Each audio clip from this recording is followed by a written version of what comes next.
Assalamu alaikum again. Thank you for joining us today for this fireside chat. It is resilience, risk, and responsibility. So we have here Dr. Ahmed Sidky and Dr. Awais Sheikh. No, just Brother Awais. Brother Awais Sheikh.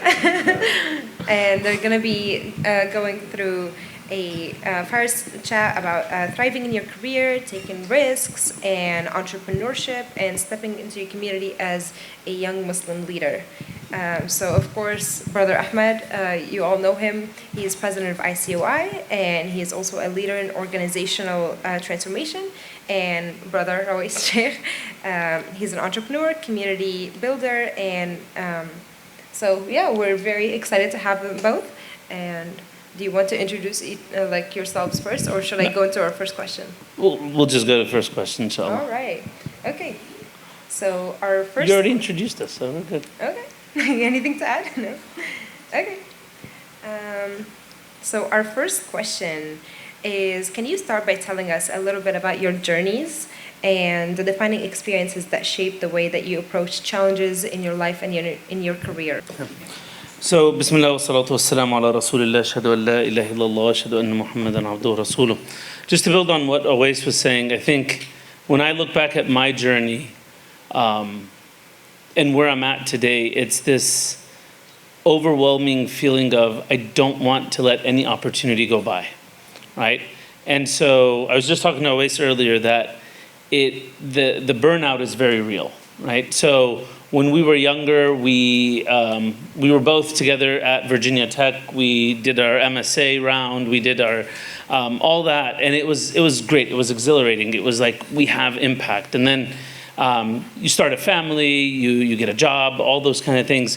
But then as at least for me right now, I'm like, okay, what is the impact I'm having? What is the legacy, right? And this is where I'm like, okay, let me jump in, help ICOI, let me do this, let me do that. But you have to manage that, not even call it balance, but priorities, right? And this is where understanding how important family is and how important community is and how do you balance or prioritize between them depending on when to say no to things. This is probably one of my biggest challenges is saying no. Because again, when you see the impact of what you do, whether in your job, in your community, in your family, you want to do more. But you have to understand that if you burn yourself out, your output becomes zero. And that's a really, really negative thing. So this is the challenge I would say I'm living through right now is how to throttle myself because I'm like, subhanAllah, there's so much for our community to be done for the ummah right now. And so what do you say yes to? What do you say no to? Where do you invest your time and effort? When do you jump all in? When do you say no? So that's sort of the challenges I'm going through right now. So can I just add something? Something you said triggers something. Did I inspire you? It's okay. It's okay, go ahead. Yes. Okay, there you go. There you go. This is the resilience actually. So a group of us, we try to do some Quran reflection. None of us are like scholars or anything like that. It's just getting together and really paying attention to a particular chapter and saying what's the benefit. So we've been reflecting a lot on Surah Al-Ahzab. For a while it was really hard to navigate, for me personally, because the surah goes from individual relationship to Allah to what's happening in the environment around the community at the time, which is all of the armies coming together, and it talks about how the rifts between those who are true believers and those who say that they're believers, and then all of a sudden goes into like the household of the Prophet ﷺ. It talks about the wives of the Prophet ﷺ. So you're kind of like, what's going on? And it finally, after I think like 6 weeks of doing repetitive reflection, it hit us in this group that, and I think relates back to resilience. If you could imagine like a picture of yourself standing at the center. And like it's literally these three shields that you have around you. Mm-hmm. There's the shield of your individual relationship with Allah subhanahu wa ta'ala. There's the shield that's on the outside of that, which is your family, and the fortress that a strong family that is aligned to its mission brings. And then the other fortress or circle, or the third concentric circle, is the shield of the community. And what happens when the community is truly united to do whatever it takes. And it's almost as if Allah subhanahu wa ta'ala is saying, if you have those three shields, your individual relationship, your family relationship, your community relationship, even if all the armies gather together to harm you, they're not going to be able to touch you. So I think that's an investment worth making for all of us. What's your individual relationship? What's your family relationship? And what are you doing to bring the community together? Because that ultimately is your three layers of fortress against whatever is happening on the outside. That was good. So That was good. yeah. That was good. Good, That huh? was good. Do I inspire you? No. So you both did talk about risks and taking risks. So how do you know, especially early in your career, what risks are worth it? Do you just have to try and find out? Or is there a vetting process that you go through for knowing what do I take a risk on? What risks are worth going? So, I mean, I can give you an academic answer, right? Yeah, you look at the pros and the cons and you weigh them out. Passion for me is the answer, right? Like, if something, here's the thing. I want to wake up every morning excited about what I do. Like, that's a decision I've made in my life, that I want to wake up excited about what I do. So, risk for me, and by the way, people have different risk tolerances. That's okay. That's just human nature. I like risk. I thrive on it. I like a challenge, and so and you know this. Like, it's, if it aligns with a passion, and I can see a potential for impact, I go all in, right? And sometimes that has hurt me. Sometimes it has turned out negative, and that's okay. I really believe that you have to learn through that cycle of failing, taking a moment, thinking about what happened, and then that's the resilience part, right? Like, it's not, sabr is about being patient. And some people can look at that and say it's an act of like passiveness, right? The active part of it is that resilience. It's like, okay, I'm going to try something. I'm not afraid of failing. I'm going to learn from it. And if you can develop that skill, this blessing actually, to look at the learning that happens in everything, you will grow.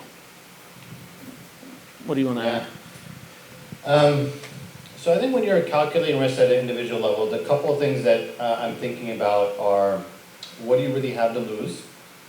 And what would it take for you to get back whatever you lost? And I think the challenge that poses to a lot of the people here is sometimes what we think we're going to lose really isn't as much as what we'll actually lose, right? Alhamdulillah, we have support systems. We have plenty of reserves. We have the ability of leaning on our parents and our families. We have the ability of leaning on a community. We have the ability of leaning on friends. Part of why we created Forerunners is to actually create support systems so that, yes, you're never going to eliminate risk in whatever you're doing, but you can mitigate it a little bit. The other question is, how confident are you in your ability to get back up once you get knocked down, in whatever way, shape, or form that is? And again, I think sometimes we overestimate how hard and how long it'll take for us to get back up. And if we truly are confident in our abilities, and we're confident in our relationship with Allah, and we're confident in the support systems that we have, then we'll actually be okay.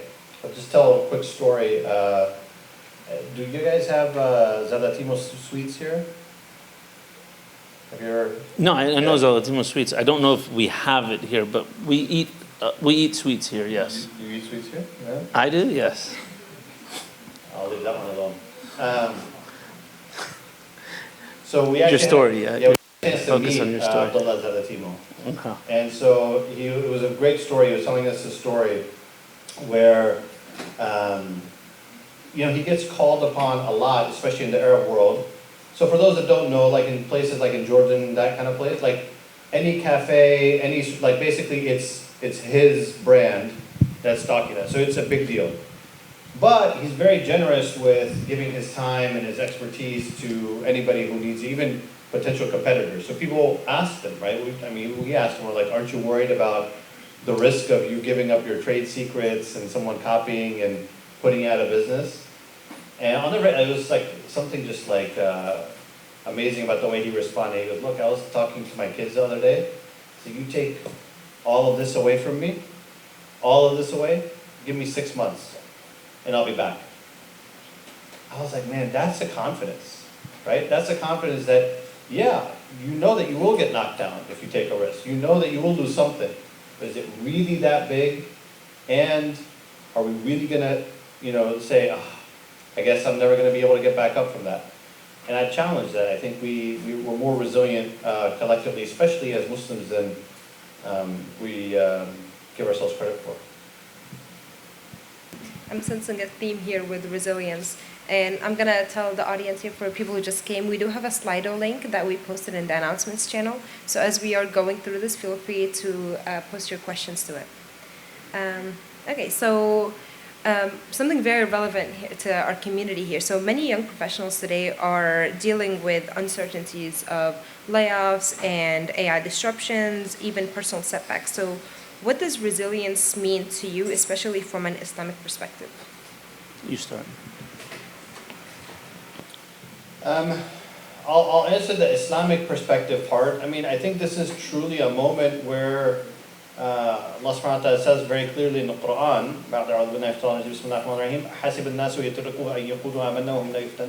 are people going to be left to say that we believe and they're not tested? If we're a people that say we believe that our rizq comes from Allah subhanahu wa ta'ala, that if we do the things like, I work for Amazon, for example, or any of these big corporations. If I get a job offer, I'm not going to go to Amazon and be like, hey, can you show me your bank account? I just want to make sure you can actually pay me my monthly salary. I'd be like, what are you talking about? Of course they can. Like Amazon, they got all the money in the world. Of course they can pay your salary. So when Allah subhanahu wa ta'ala is telling you that if you worship me and you're patient, you do this, I will provide for you. Like, I will. Are we going to be like, yeah, I believe you, but can you just show me, prove it? Right? So we wouldn't do that with like a big employer. Why are we doing that with Allah subhanahu wa ta'ala? So that's what I'd say about that, the spiritual side of it. But I think, generally speaking, because look, I don't want to trivialize the situation with AI, with layoffs, the stuff that's happening. I think it's a moment for individual and collective creativity. I think it's not about, figuring out the algorithm to apply to the LinkedIn job faster or anything like that. It's about being creative to say, okay, this is our opportunity to say, what's an alternative path? What's an alternative way for us to either build a new business or get together with a few people, or even in a smaller context, instead of me applying to LinkedIn, let me just go and in person meet with somebody and connect with a friend of a friend to see if I can get something, a foot in the door. So I think it's an opportunity for creativity, because to do what everybody else is doing and expect different results, that's not going to work probably. I'll add to that. Even on the LinkedIn example, I was talking to someone. Again, recruiting now is crazy. You put an ad on LinkedIn, within hours you have hundreds of people applying.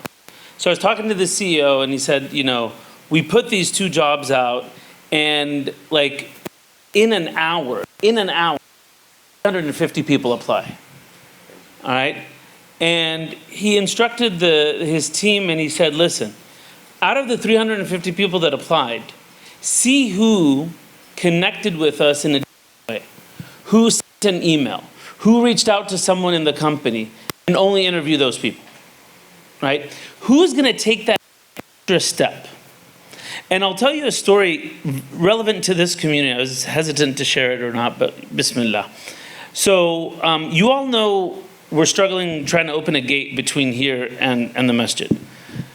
So let me tell you a little bit about, Hadi's looking, I was like, are you going to go there? Yeah, so let me tell you a little bit about, this is my learning. This is something that humbled me just last month, subhanAllah. So we have tried everything.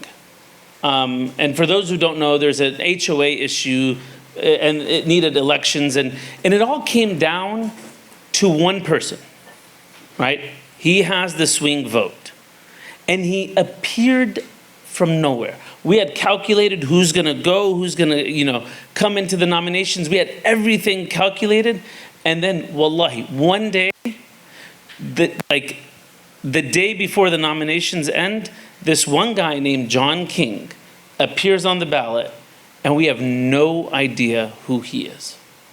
And we're like, subhanallah, who is this person? But actually, suddenly, he owns the swing vote. Okay. Guys, does anyone know John King? And Hedy, you're smiling because we couldn't, we went on LinkedIn, we went on, internet investigation, private eye, looking, anyone know this John King? No one knows a John King. Okay. We looked, we reached out, I got his phone number, and I called 7 times. Don't go there. And I know I'm being put to the side because every time the secretary answers who is this? And she's like, 1 second. And it's 5 minutes later, he's not here. I was like, Did he tell you he's not here? Anyway, I tried everything. And then subhanAllah, this is the 2 days before the elections. I hear a khatira in the masjid that was talking about the door of Allah subhanahu wa ta'ala. And we forget that it's not because of what we do, right? It's all in the hands of Allah subhanahu wa ta'ala. And the khatira was about making dua sincerely, praying 2 rak'ahs at night. And so I said, okay, let me, it was a reminder. Again, we all forget, guys. So that night I prayed 2 rak'ahs and I meet with the board the next day. And here's the part that I wanted to emphasize. Doing something a little extra that may not make any sense could be the thing that Allah subhanahu wa ta'ala wants to see from you before He opens the door. We sent an email out to the entire community, 7,000 people. It was the weirdest email ever. Does anyone know John King? Right? We put his name, where he works, and we asked the community, does anyone know John King? That's really weird. No one answered the email. But that day, I called for the 8th time, and he answered. And I talked to him. And I met him the next day. We didn't get the vote, but I'll tell you about that later. But the point is doing that extra thing that may not make any sense to you, that you may not even see the connection between it, but you do it because Allah said, try everything. Tie that camel. Try everything that you can. And this is very relevant as we're coming into an age of disruption, right? Let's be very clear. Things are going to change. I'm not going to paint a doom and gloom picture here because I actually don't believe in that. I think what's going to happen is a refocus. There's the new kid on the block syndrome right now. AI everything, right? That will calm down, but AI is powerful. Right? We all use it every day. And if you don't, you should. It's really cool, right? But it's not going to, again, get us all out of jobs. It will make things harder. It will make what Awais was talking about. You have to be different. You have to think differently. You have to rely on Allah subhanahu wa ta'ala more, make more dua, and find the thing that no one else is doing and say, I'm doing it not because I believe it will win, because Allah told me to do everything I can, and leave the rest to Allah. That's our job. Can I just add one thing? No, we got to move on. I thought it was hard for you to say, though. I went to ISNA for the first time in a decade. That you can do. Not only will it help you feel better in the moment, physically and mentally, but to Ahmed's point, that may be the thing that opens the door to some lesson from Allah. MashaAllah, that was beautiful. And I think one thing that we also really need reminders of when applying to jobs, and we hear of thousands of people have already applied, LinkedIn will tell you, like this many people have applied and it's only been active for 12 hours, is we need to also remember that Allah is with us, like, and that also makes us stand out. So like when we submit the application, it's like Bismillah, like, yeah, have tawakkul. And speaking of tawakkul, can you share a time in your life when resilience, like sabr and tawakkul, have carried you through like a bad season or a tough season in your career or personal life? It's a very, very specific example. I think it was, were we still in COVID in 2021? Yeah, Ramadan? Yeah. Okay, so maybe it was the Ramadan after that. It was the first Ramadan we came out of COVID. 22. Man, I was in a funk in Ramadan of 2022. Like, it was just, like, and especially it's hard when it's Ramadan because you're supposed to have like that Ramadan spirit. Everyone else is like, isn't that amazing? We're going for Taraweeh. And I'm like, yeah.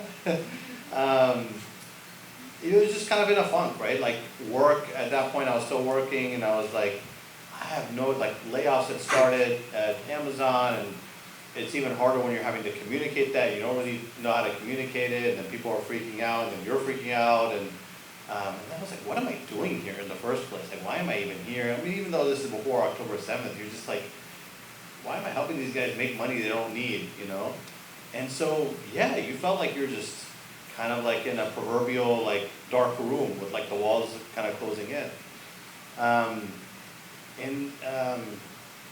But what was interesting at that moment was when you're going to Taraweeh and you're hearing the stories of the Anbiya, and it just clicked for me in some way. It's like a very obvious insight. But it wasn't like the Anbiya and even the Prophet ﷺ that somehow they had some superpower where they were immune to feeling their emotion during difficult times. Like, they went through the difficult times and they felt it, right? Like, Nuh alayhi salam felt the disappointment of hundreds of years of making da'wah and not having many people accept, right?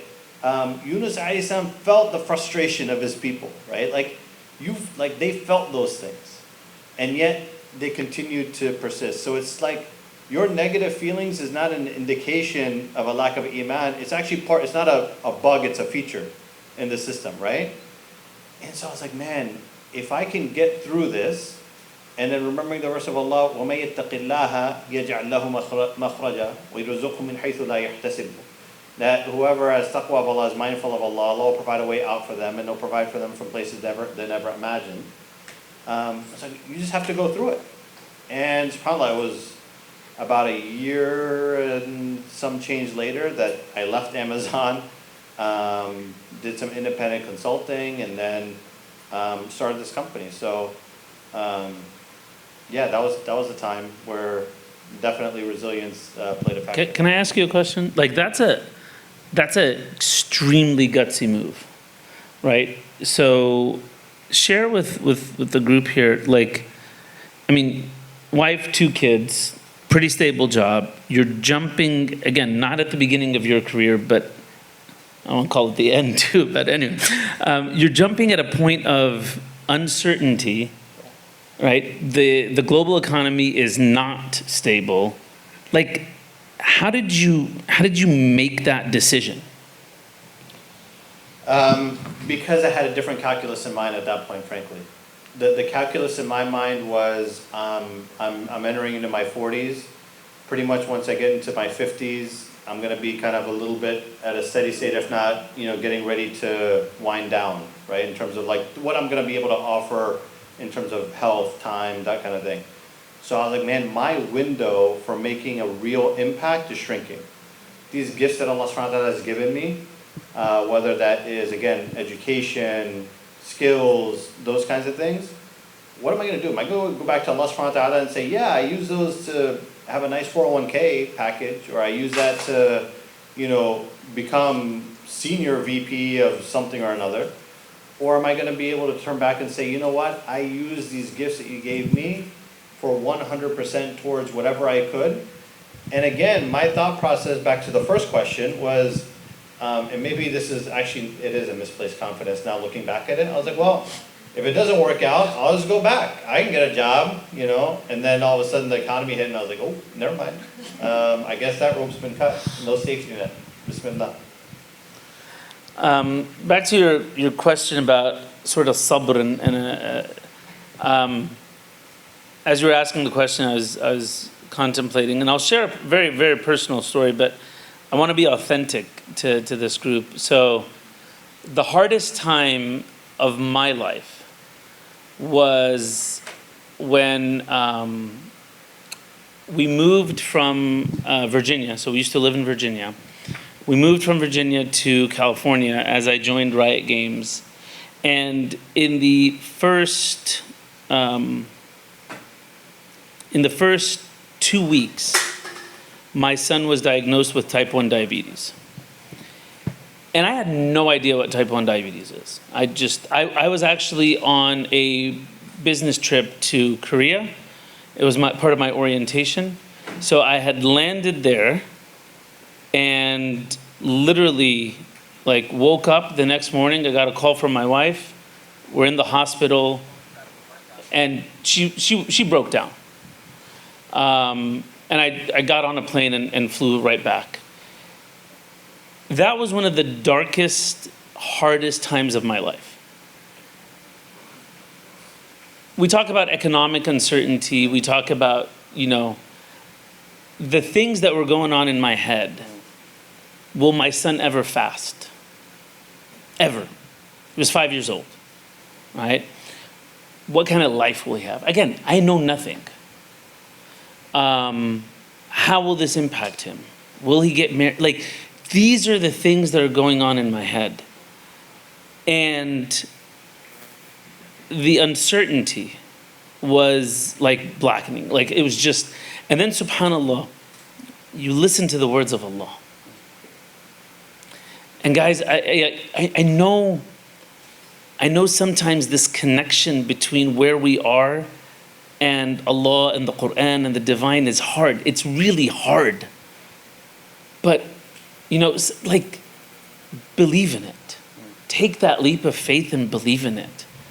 Because it was an ayah that woke me up. وَمَن يَتَوَكَّلْ عَلَى اللَّهِ فَهُوَ حَسْبُهُ. If you rely on Allah, that's it. Hasbu, you don't need anything else. And it was like, wake up.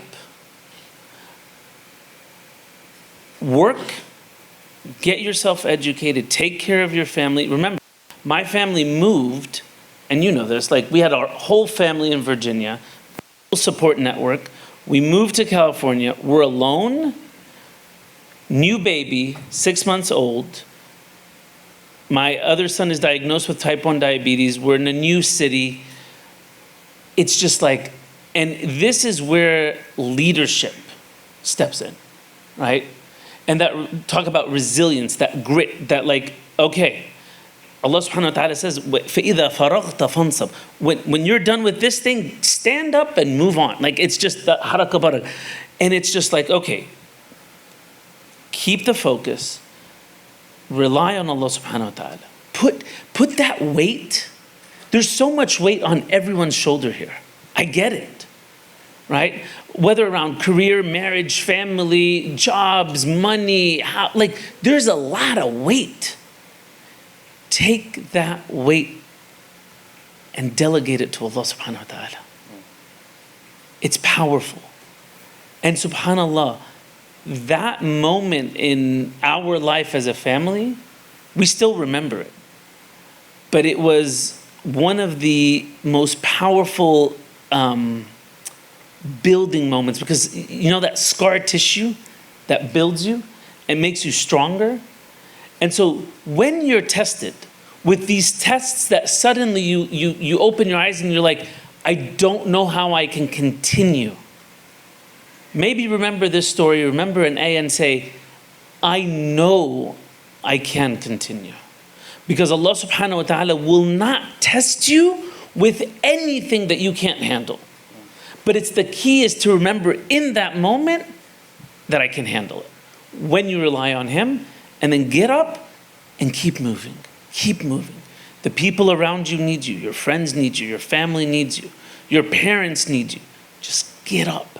It's that getting up, that's the resilience part. It's when you fall, you can have sabr while you're on the ground. It's like, oh, I have a broken arm, right? I can handle it. That's sabr. Resilience is to say, I'm going to get up and keep moving forward. Thank you. I practiced that a couple of times. Did you approve of it? You approve? Mashallah, Screw beautiful. I have a question. It's kind of actually selfish that I'm going to ask this, but because of both of your experience in the tech world, like in Amazon and right now in Riot Games, was like ethics a part of why you left Amazon? Like for some people right now who are wanting to join these companies and they see them like right up there on the BDS list, and like for example, I work for Xbox, so that's like number one on the BDS list. So was that part of your decision making? And should it be? Is that part of where your tawakkul comes in, and to just be like, I'm gonna do like the ethical thing and leave, and we'll see like where Allah takes me. Well, that's a spicy one. I like it. Yeah. That's a good one. Thank you. Good question. Yeah. I think Allah saved me in the sense that I was able to get out before a lot of that aspect of it was even more prominently known. But you still feel like, yeah, why am I feeling like I need to compromise who I am?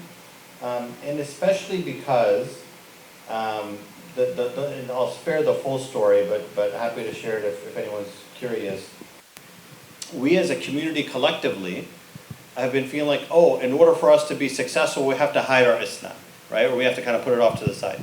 Then we're like, you know what? We can be successful while, being good Muslim. Like, we don't have to go to happy hour. We can ask for time off from Jum'ah, that kind of thing. But we're like, man, there's something successful. We're successful because of our religion, because we're able to translate these things even into a place like business or technology or healthcare, those kinds of things. So it was that combination of confidence to be able to say, not only do we not need this and to be part of something that may conflict with our values, that kind of thing, but they need us. Like, we actually have something that they need, and so why don't we use that to build the alternative rather than necessarily using those skill sets to, again, benefit any entity that doesn't align with your values. One of the things I really, really believe in, I teach my teams all the time, I coach them, I mentor them on this, is do not react, respond.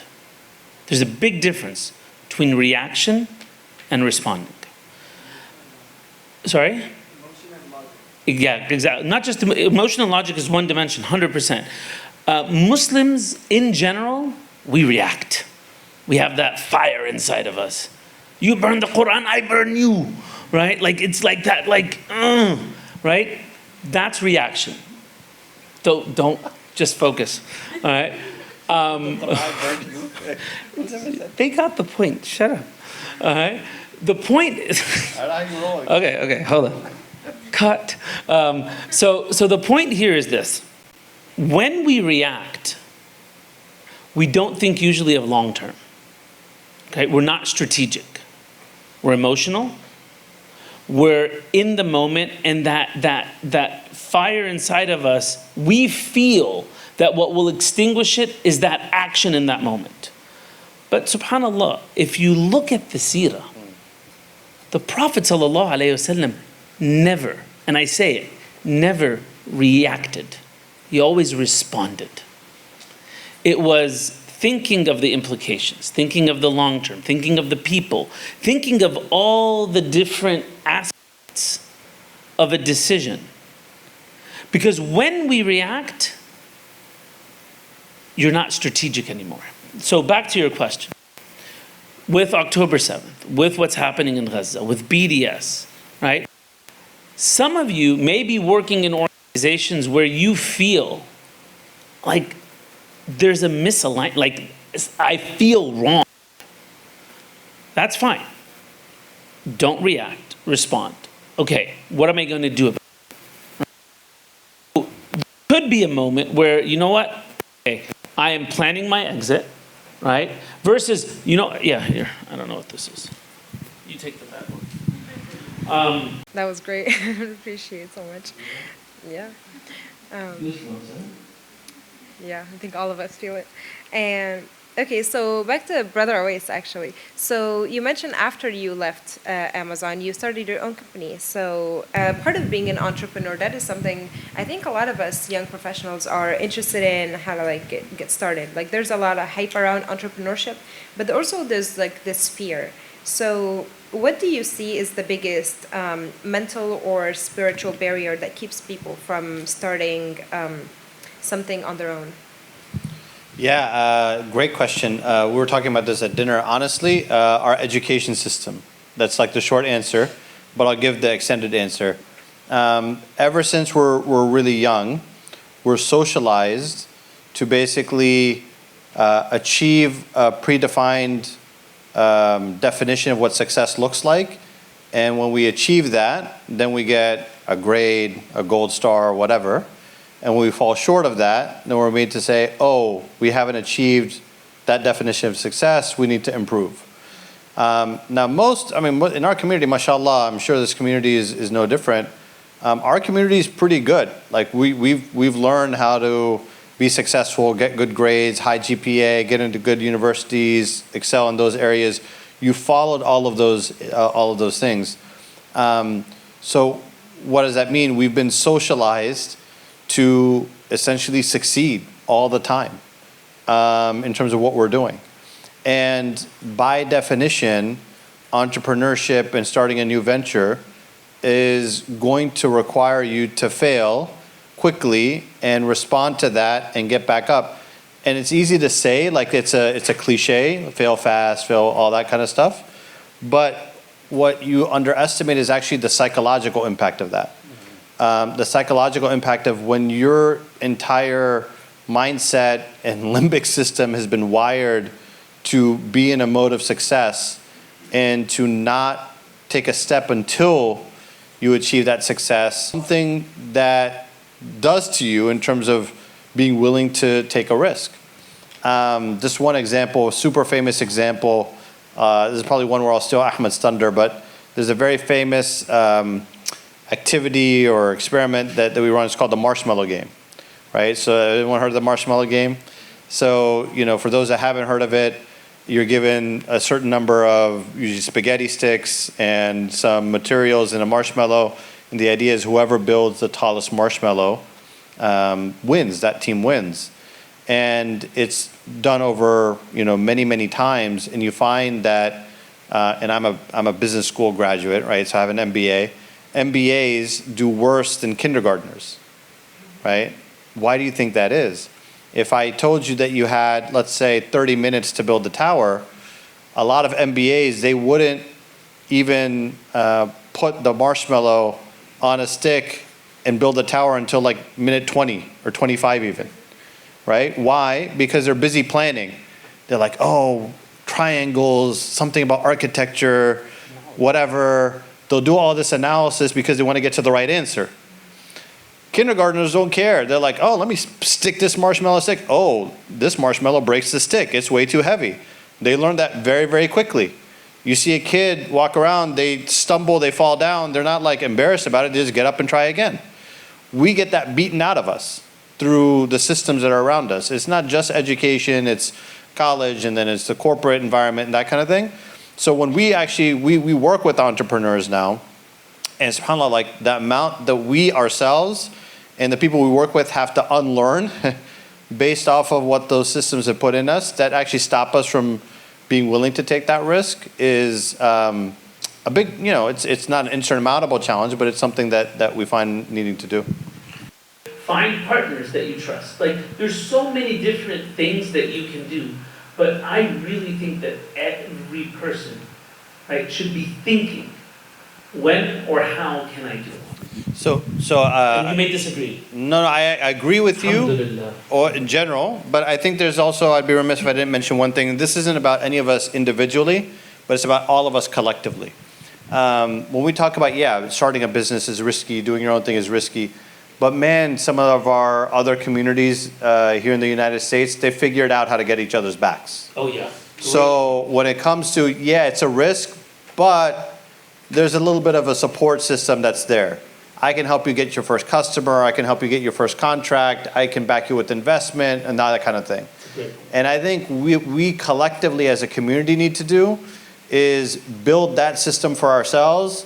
Sometimes, unfortunately, within our communities, we're more like crabs in a barrel, right? When someone gets, starts going above, we're like, oh, look at that guy. Who does he think he is? Or who does she think she is starting that whatever, whatever, whatever.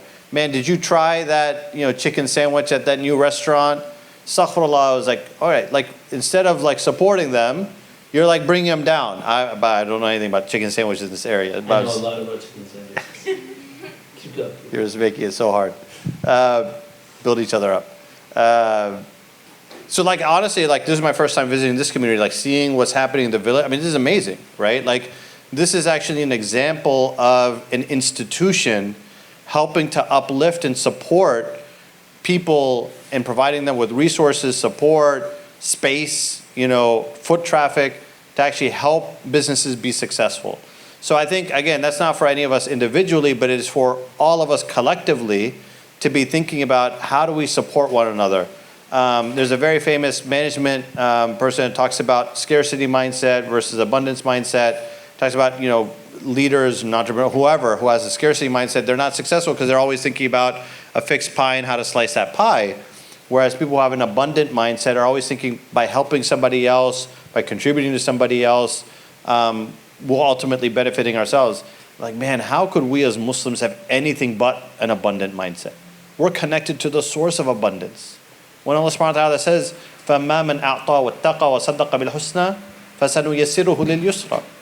Right? When he says that, whoever gives, and by giving it's not just money, their time, their energy, expertise, resources, وَصَدَّقَ بِالْحُسْنَى, they're expecting the best reward, right? Then Allah is going to be the one that makes their path easy. So what are we talking about? That's a really good point that you made about community. So if someone here has a idea for like a side hustle or something, how do they even get started with knowing what resources they have in the community, and how do they reach out and get that support? If they want customers, how do they even know who to reach out for that has other connections? How do they start doing that? I'll give a shorter answer only because you have someone within the community. I think that's for each community to figure out. That really is the kind of thing we're trying to build within Forerunners, right? So we're trying to build purposeful programming. We actually just launched, alhamdulillah, today, a startup lab.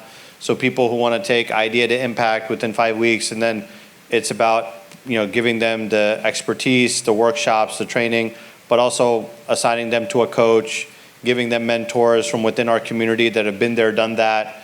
And man, these coaches and mentors, they're super successful, alhamdulillah, and they want to give back.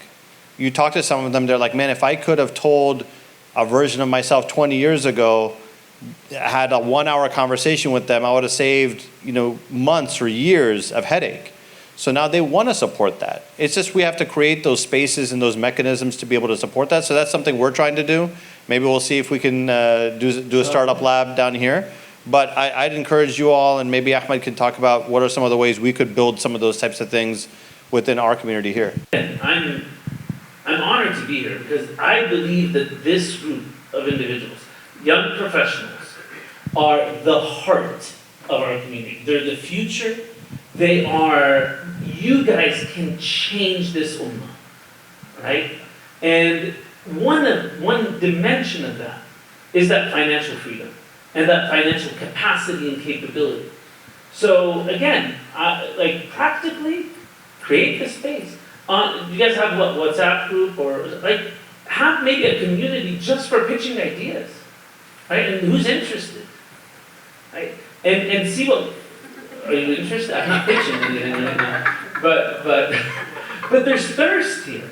I guarantee you, right? And subhanAllah, and when Muslims come together, and here's the one more thing. When you start this, whatever business you're going to start, take the right intention. Because with that intention, the barakah will come. And even if you lose, you get rewards for your entire investment of time, effort, and money. There is no loss in this if you have the right intentions. Yeah, just a super tactical thing. I love what Ahmed is saying, and just at an individual level, if you have an idea, if you have a thought, just talk about it. Like honestly, you have to bring it out to people, whether that's through a formal pitch thing that like he's talking about, or just, hey, I've had this idea. Do you know anybody that's done something like this? Can you put me in touch with somebody? Just in the car, I'm building a new thing right now, and just talking to Always in the car, driving in, he's like, listen, I really like this part, but not this part. And he said something, I'm like, that's a really, I didn't tell you this, I didn't want to give you the joy of it. But that was really helpful. Talking about it, talk to your friends, talk to your family. But how many of you have ideas in your head that you've barely talked to anyone about? Just look around the room. Put your hands up high. Just look at that. Yeah, this process, I'm telling you guys, this process, super, super vulnerable. Like Okay. it's hard to talk about an idea because I had to get feedback from him. Yeah. Just imagine that. You're welcome. You're welcome. I'll expect my check for You got consulting ice cream today. That was services. enough. It's vulnerable talking about this stuff. Like it's actually vulnerable talking about an idea, something you're passionate about. What if someone criticizes it or doesn't like it? But man, that's actually, if you take it from the mentality of the believer's a mirror for one another, you're actually going to get it stronger. And so. And don't be a lousy mirror. Don't be a lousy mirror. Don't sugarcoat, oh, that's a great idea. And you're like, that sucks. Like, no, give honest, respectful, passionate feedback that helps the person grow, right? Versus, because I've seen that with our community, we avoid conflict. It's like, Heidi, that's a great idea, mashallah, go for it. I'm like, that's never. But then the opposite is also true. You have some people who are just like, any idea, like, man, that sucks, you're dumb for even considering that. Again. And you're like, okay, like, chill. Socialize with several people and look at where the triangulation of the feedback is coming from. I feel like also some people have if I share it, they might steal my idea. I've heard that quite a bit. Trust in Allah. And if they steal it, then it was their risk, let them do it. You'll have another idea that's better, inshallah. And actually, I've heard that enough times where I just like, and I'm by no means like, I've been in this game for a long time in entrepreneurship. I'm still like a neophyte. How do I put this in like a kind way? There are not a lot of new ideas. Like you're not going to have a brand new idea that nobody's ever thought of. The difference between success and not success is your willingness to put it out there and your execution. First person to go out there, first person to find a slight variation and execute better than the other person. Have you ever have you ever watched like Shark Tank? You ever watch Shark Tank and you're like, oh man, I had that idea 3 years ago, right? I have 80% of those ideas. Right. But like, yeah, but you didn't do anything about it. That's true. So like, it doesn't matter. Like the graveyard's filled with ideas that no one ever did anything about. So it's really about taking the initiative, being vulnerable, and execution. Like just getting stuff done oftentimes is what makes the difference between a successful business and a not successful one. Because if y'all don't get involved, guess who's making decisions? And we can critique all day long. We can stand here and say, the masjid, I don't want to get involved with the masjid. But who's there? It's whoever we nominate, whoever gets on the board. This is, again, we're living through this in the country right now. There's an election process. We have to live through it, like whatever it is. But you have to get involved. If you care about your future, your family's future, please become a member. I talked to Hadi about this, and he asked me a really good question. He's like, what do I get for it? What, like, again, what is, like, I'm going to pay whatever, $20, $10, whatever it is, right? What am I getting? And it's like, you know what? It's a valid question. If you calculate it like that. But what you're getting is an opportunity to shape this community. And what you're getting is, I believe, a responsibility upon you just like we, like others, have stepped in and did this, we are looking at you and say, please step in. Because if you don't step in, it's a void. And uncles, I'm just going to say this, got a lot of free time. And they want control. They want to feel an impact. So they get into these things and they're in uncle mode. Okay? No. We shouldn't do this. Like, why? We've never done this. I know, but can we do it? No. It's good like this. And guess who suffers? Our kids, our community, the young people. Like, guys, we cannot afford in our community to be pushing people away from our community. I'll Build on that. build on it. Build it. Yes, and. Go for it. Yeah. Yes, and. There you go. I want to bring it back to actually where our conversation started. Look, I also don't want to sugarcoat that being involved in your community can be difficult. Like, you have to go through and you're like, oh my gosh, I have to deal with, Uncle Ahmed and his, I timed that perfect. So I'd say if you want training for resilience, You and just called me Uncle Ahmed. I did call you Uncle Ahmed. Amu Ahmed, is that better?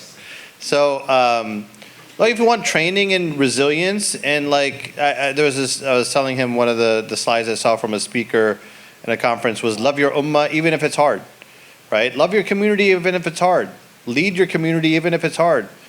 No one's saying that it's going to be easy. Like, what did you think? Leadership was going to be easy? Making change was going to be easy? It's not. It's not easy.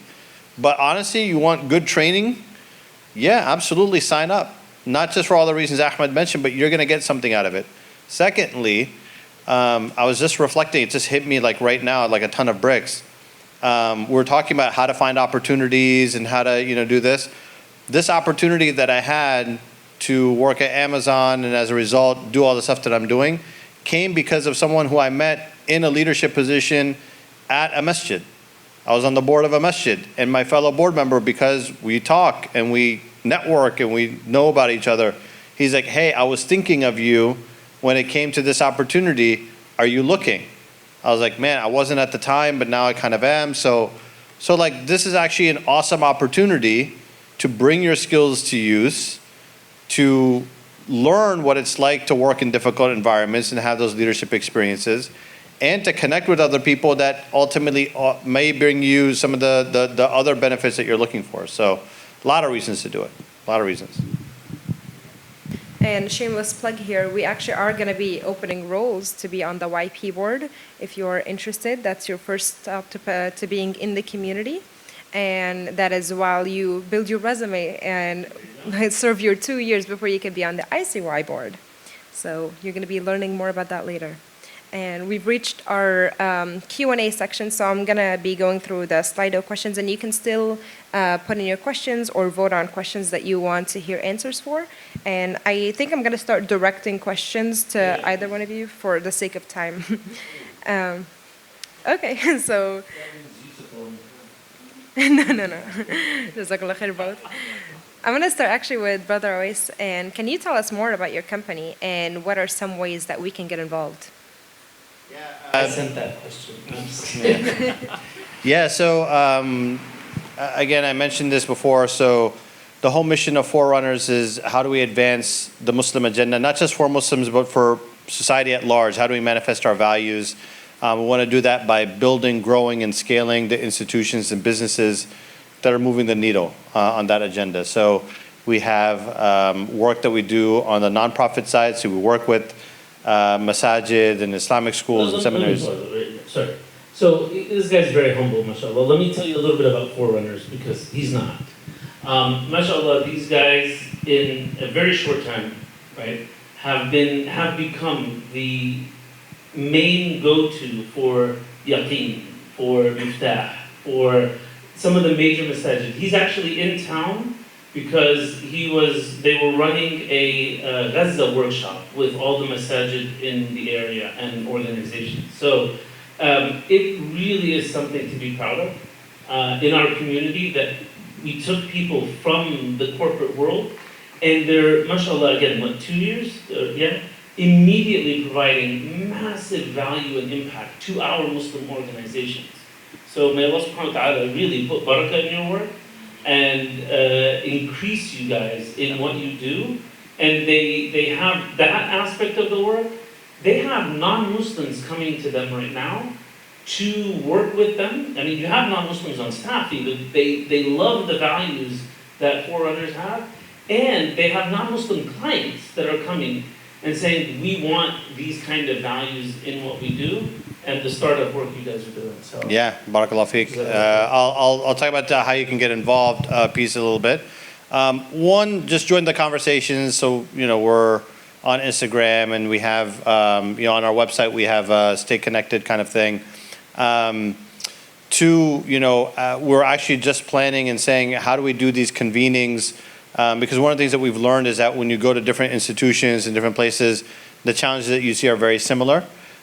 So we're looking to say, so we've moved to a model of how do we do convenings of whether it's masajid, whether it's seminaries, whether it's even athletics or technology or whatever.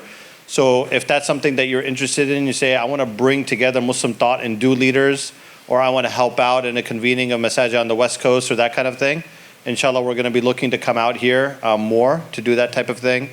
And then finally, as I mentioned, we do have this startup lab. We're just getting started with it. Inshallah, as we continue to build, grow, and scale, look out for it. If you'd like to, organize something to actually sponsor something out here, look, we're entrepreneurial in terms of how we want to give opportunities to others as well.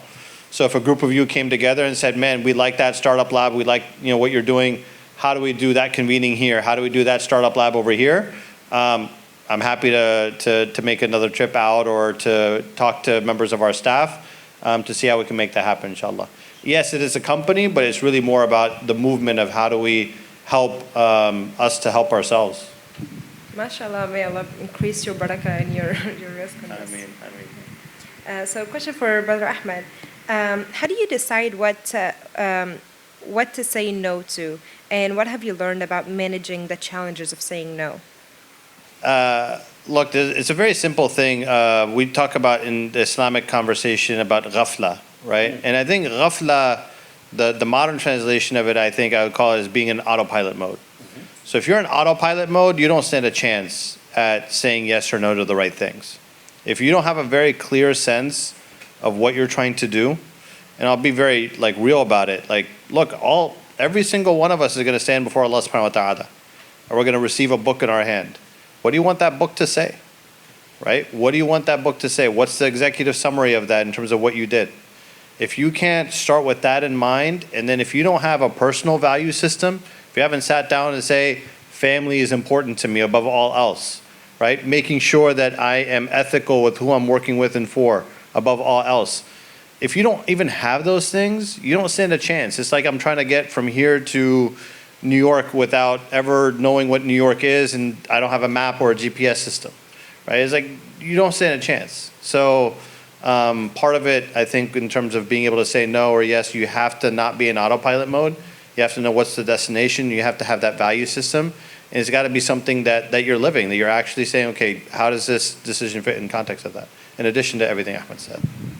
I feel like we all kind of needed to hear that. Thank you for that. Jazakallah khair. I'll point it back at you for another question.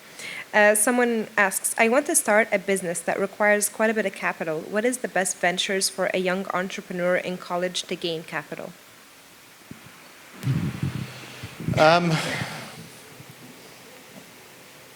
It's a tricky question. It's a tricky question because a lot of it is context specific. I'd love to talk to the brother and sister to understand what the actual need is. Because frankly, a lot of times in a business, rather than starting with something huge and spending a lot of capital, there's probably a lot of different things that we need to be testing and assumptions we need to be testing before making that leap. So I would challenge the idea that I necessarily have to have a lot of capital in order to be able to make that happen.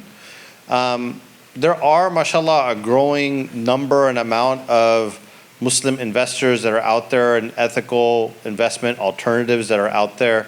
I think this is another area where those who, mashallah, are successful, it's incumbent upon us to figure out, instruments and mechanisms of making that happen. The one thing that I would, and this is just a personal thing that I would be cautious of, is there is a startup playbook, that exists in the Bay Area and Silicon Valley and that kind of thing. And when you talk to people that have gone through that playbook, it just feels like you're replacing one set of chains for a different set of chains, right? You're replacing the corporate chains for now chains that are from a, investor or VC or whomever, that have either ethical constraints on you or unreasonable expectations of you. And so it's weird because sometimes people just assume that, oh, my success is based off of someone investing in me, almost as if it's like a validation, without really thinking about the repercussions of that. So I know I'm probably not satisfactorily answering the question of how to get capital, but I'd say that there is a wrong answer as well, which is not being conscious of getting it from the wrong sources and what that can do. And I'm not even talking about the Sharia compliant stuff aspect of this. That's of course a consideration, but it's also just what are you aligning yourself to or chaining yourself to in terms of where you accept your money. I'll add on what I was saying. So to summarize his first point, if you need $1 million, there's a way to start that same business probably for 100,000, right? So that helps, right? And that's called slicing. There's a great book called Lean Startup. If you haven't read it, you have to read it before you start a business. Like that's one of the have-tos. Lean Startup, Eric Ries. Because again, back to that perception. You have a picture in your head, it's like, I have to have $1 million. Yeah, you're not going to have $1 million right now. But okay, I can slice the business this way, and now I need 100,000. Okay, 100,000 is a lot more manageable than $1 million. But where do I still get 100,000? Couple of things. Number one, if you're an entrepreneur, learn how to sell and fundraise. You're not going to succeed without those two skills. I'm telling you right now. You got to learn how to sell, and if you have never sold before, it's going to be awkward. Enjoy it. Okay? And number two, you got to learn how to ask for money. Not beg, but ask. Okay? And so, if you don't know what the term angel investor means, okay, so angel investor is probably your first door, right? And that's friends and family and close people in your network that will give you 5,000, 10,000. They're not going to give you the 100,000, right? But you can get multiple angel investors. So number one is take whatever number you're thinking about and slice it. Okay? Now I have a more manageable number. Can I find angel investors to do that? Can I slice it even further? Right? I don't like, and again, try not to start with debt. Try not to start with debt. Again, back to barakah. This is something, I've started, 4 or 5 businesses so far? None of them I've started with debt. Or even taken a loan once. Right? Now, I understand different businesses need different cash flow issues and all that.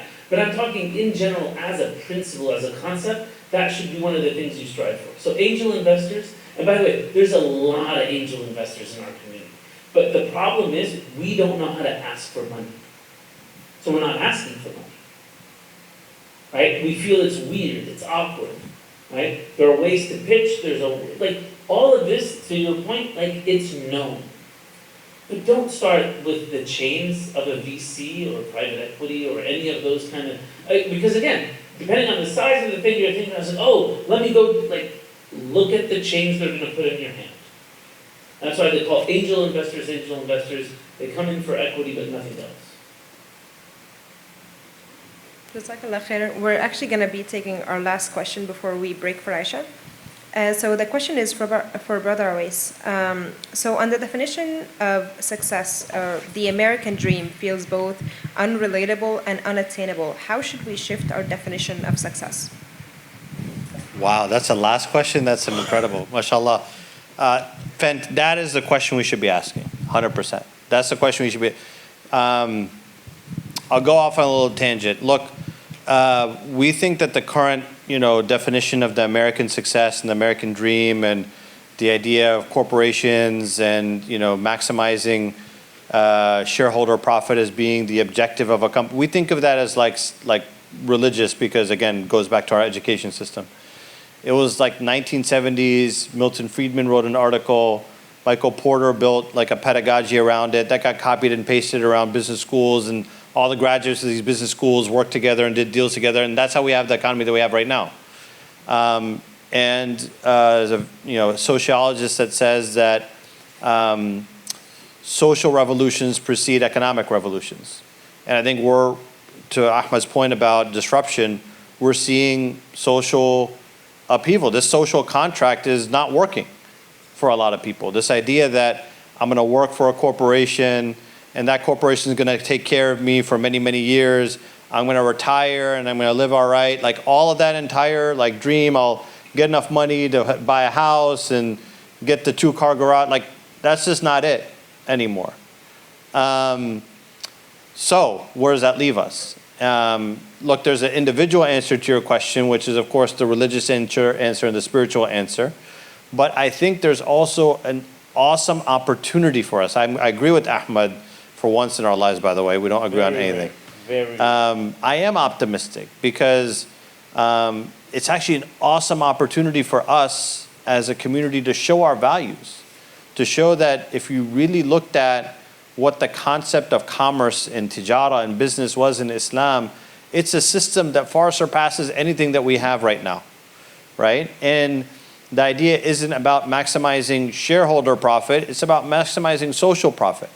It's about, yes, being successful, and there is an element of tijara and increase in building wealth, but it's not doing it at the expense of the broader society. It's actually doing it in a way that uplifts the society.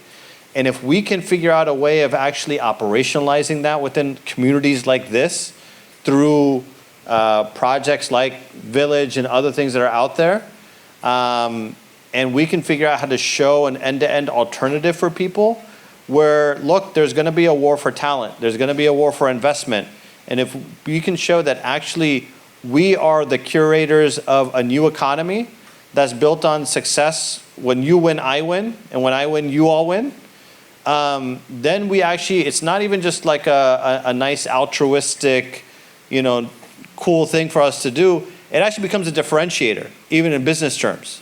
It becomes something that we can actually lead with. And I think that's what we're being called to do right now, is our da'wah is not, the way that it was done when we were growing up of handing out pamphlets and brochures and of course that there's always room for that. But it's actually manifesting our values in a way that shows the society that there's a better way and a better definition of success for individuals in a society. We just have to show how it's done. Let's stop playing defense. Let's play offense a little bit, and let's talk about how we can actually lead with our values, inshallah. And that's what we can be in this society, right? So just keep those stories in mind because that's our legacy, right? So I said it. No, Jazakallah khair so much, everybody. And it is such a pleasure having you back here to speak to us, and such an honor for you to come speak to us.